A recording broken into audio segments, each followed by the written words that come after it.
Good afternoon, everyone. I'm Stephanie Kusie. I'm the Member of Parliament for Calgary-Minnepoor, as well as the Shadow Minister for Families, Children, and Social Development. So usually I always wear my Member of Parliament pin, but today you'll see I'm wearing another pin actually. It's my X pin. So a very special day, of course, as SpaceX has their launch, the first launch on American soil in 9 years. I'm very fortunate. I had the honor of touring the X companies in San Jose when I was there with the Trilateral Commission in the fall of, oh my goodness, I think it was actually the fall of 2018. Hard to believe that it was that long ago. But I thought I would just talk to you today a little bit as we continue along coming out of the COVID-19 environment. And I thought I would just put some ideas out there sort of as Canada goes forward, both domestically as well as internationally.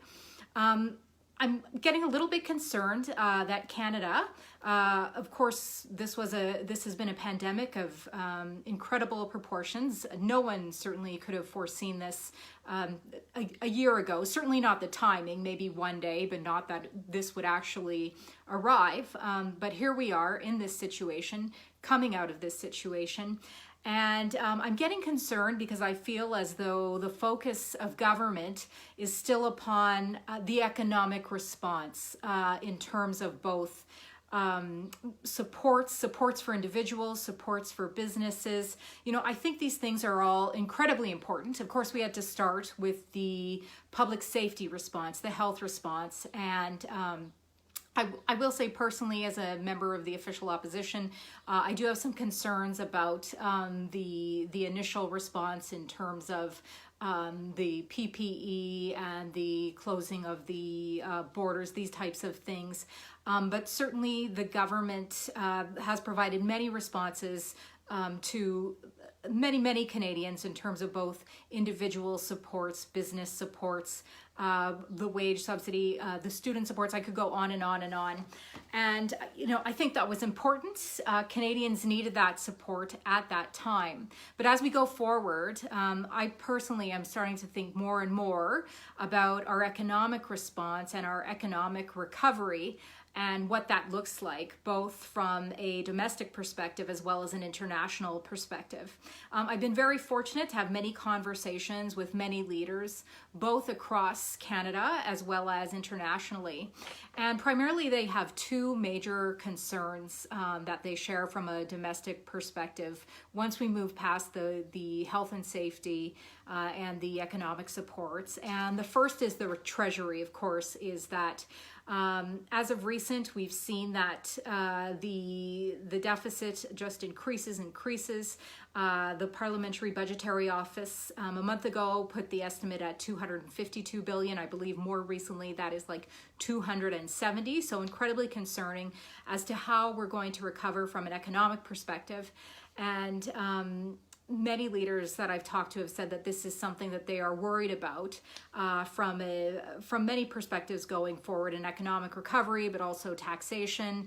And, you know, I really would say that we will need all sectors of the economy fired up in an effort to recover from this economic devastation, from this deficit we've had to incur this year, which of course brings the debt to near $1 trillion.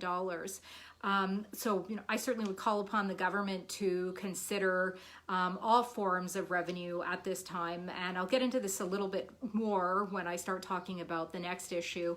But, you know, we really need to think about all of the resources that we have been blessed with here in Canada, our capacity to produce those resources.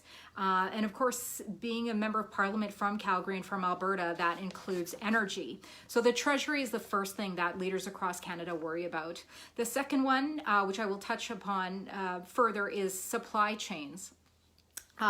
Supply chains are something very important. Of course, as I said previously, we have an incredible richness of natural resources across this country. I really think that we need to think more about these supply chains as we go forward. So going forward into the future, there's a lot of talk in the international community about a global reset. And I think we're going to see this global reset from two perspectives, an economic reset as well as a diplomatic reset.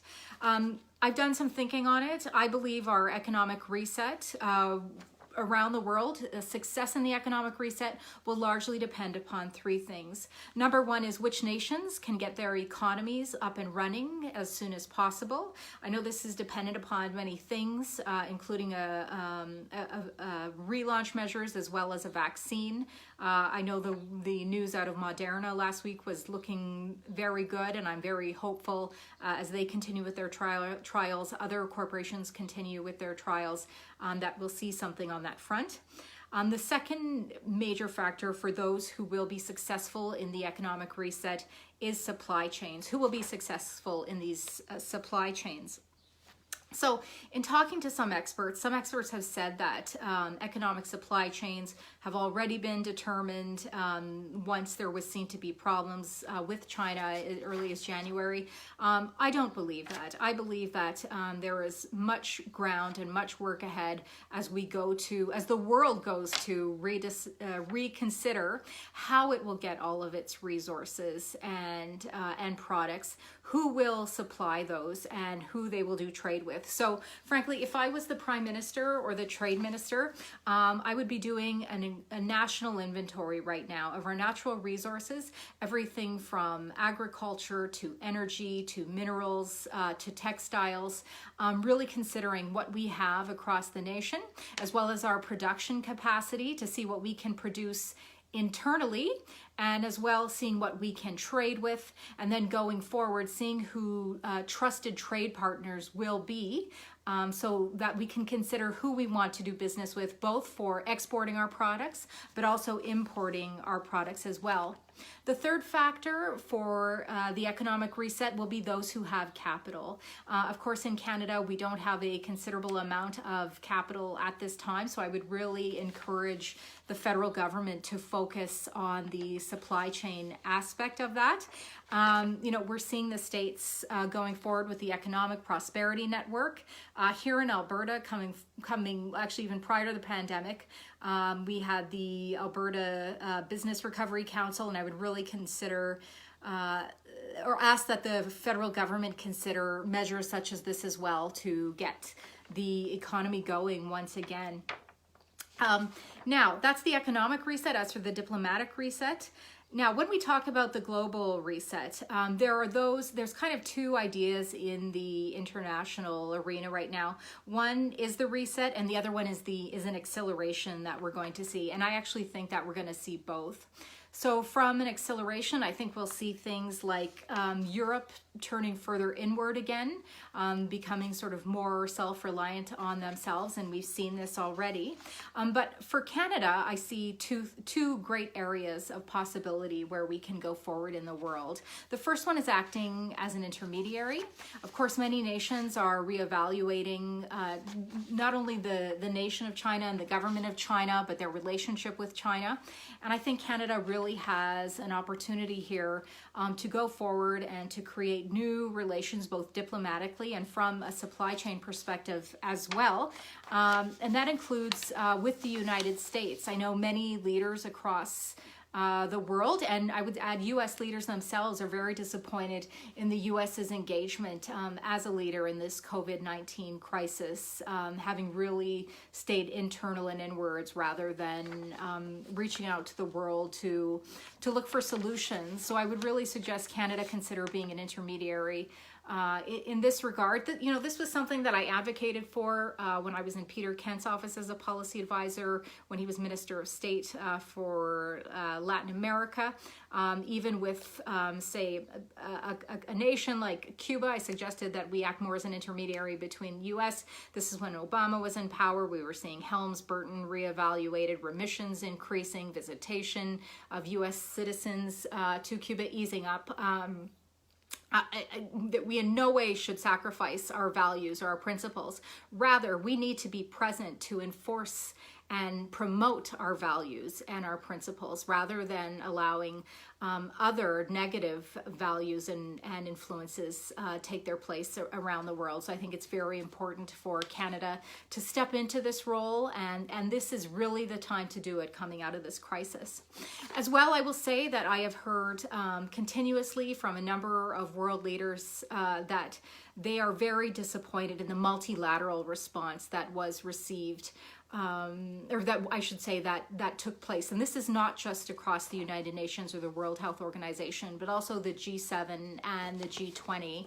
And so I would really encourage Canada to push these organizations for a principled response coming out of the COVID-19 crisis. And what does that include?